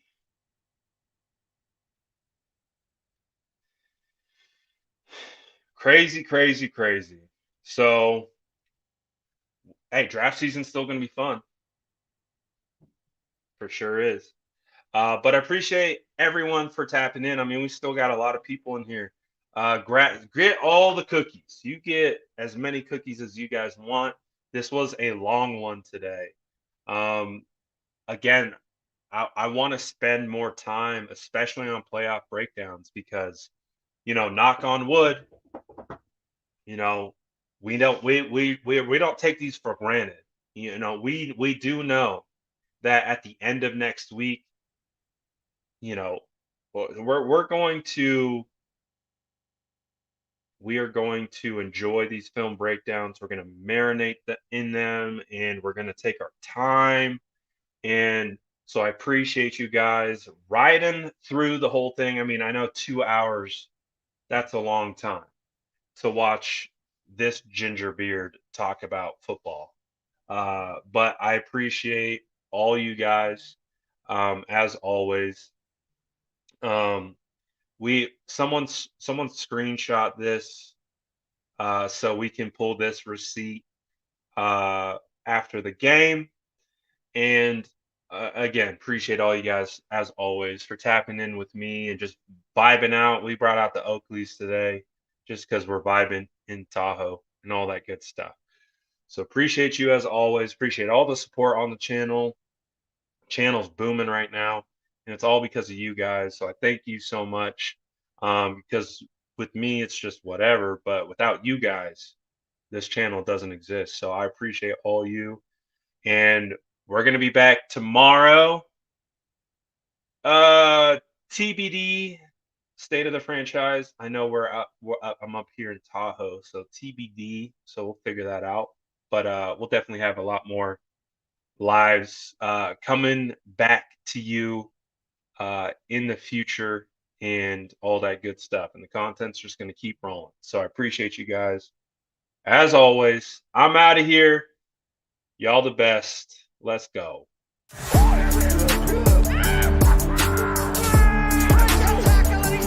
Smash that like button if you haven't already. Love to see it.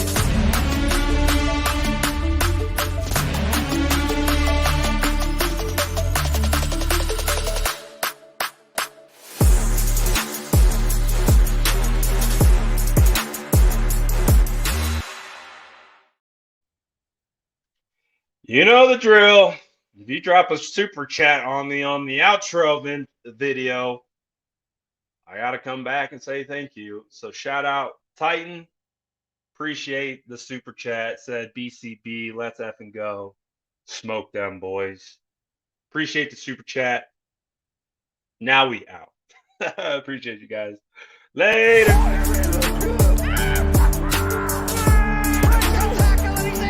Smash that like button if you haven't already. Love to